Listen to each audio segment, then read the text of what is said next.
Hello বন্ধুরা, MLA কিচেনে সবাইকে স্বাগতম। আজকে রান্নাঘরে চলে এসেছি। আজকে রান্না করব দিনে হালকা পাতলা শুক্তো রান্না করলে খেতে কিন্তু বন্ধুরা বহুত ভালো লাগে। এই শুক্তো রান্নার জন্য নিয়ে নিচ্ছি যে উচ্ছে, কাঁচকলা, পেঁপে, সজনে। এখন আমি এই যে রাঁধুনি আর পাঁচফোড়ন একটু ভেজে নিয়েছি। গরম শুকনো কড়াইতে দিয়ে দেবো তেল। এবার এক এক করে সব সবজিগুলো ভেজে নেব। প্রথমে আমি উচ্ছেটা ভেজে নেব।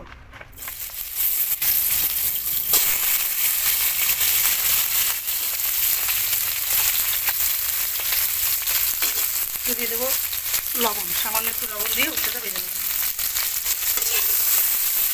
উচ্ছে লাল লাল করে ভেজে নিয়েছি, এবার তুলে নেবো। আর অন্যান্য সবজি ভেজে নেবো। আগে দিয়ে দেবো পেঁপে, আর দিয়ে দেবো শক্ত তরকারি, সেই জন্য আমি একসাথে দিয়ে দেবো। সজনে পেঁপে একটু ভাজা হয়ে গেছে, এবার দিয়ে দেবো কাঁচকলা, দিয়ে দেবো লবণ, একটু হালকা করে ভেজে নেবো। সবজিটা ভাজা হয়ে গেছে, এবার তুলে নেবো। দেবো দুটো শুকনো লঙ্কা। যদিও লঙ্কা দেওয়ার দরকার পড়ে না, তবু আমি দুটো খালি ফোড়নে দিয়ে দিলাম। দিচ্ছি পাঁচফোড়ন। এবার দিয়ে দিচ্ছি আলু। আলুর সাথে মশলাটা কষে নেবো, সেই জন্য আলুটা দিয়ে দিলাম। কষাটা ঠিক ভালো হয় না, সেই জন্য আমি আলুটা রেখে দিয়েছিলাম। আলুটা মশলার সাথে কষাবো। জিরে গুঁড়ো আর আদা বাটা। এবারে প্রথমে একটু আদা বাটা দিয়ে দেবো। আদা বাটাটা একটু জিরে গুঁড়ো, জিরে গুঁড়ো আছে, একটু জল দিয়ে দেবো, মশলাটা একটু পুড়ে না যায়।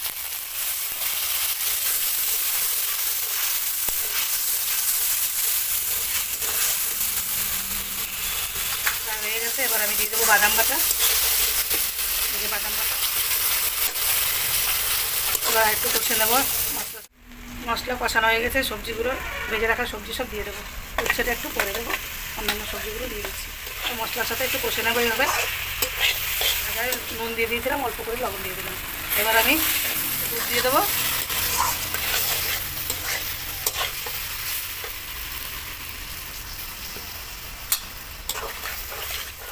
আর ভেজে রাখা উচ্ছেটা দিয়ে দেবো।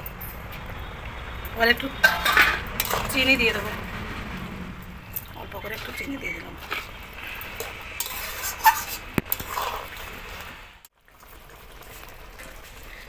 শুক্তো আমার হয়ে গেছে। এই যে ভেজে রেখেছিলাম রাঁধুনি, গুঁড়ো করে রেখেছি, এটা দিয়ে দেবো।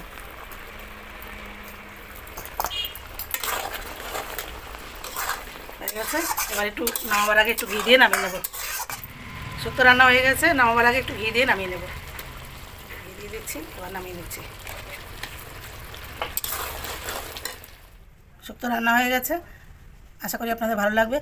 যদি ভালো লেগে থাকে লাইক, কমেন্ট, শেয়ার করে পাশে থাকবেন।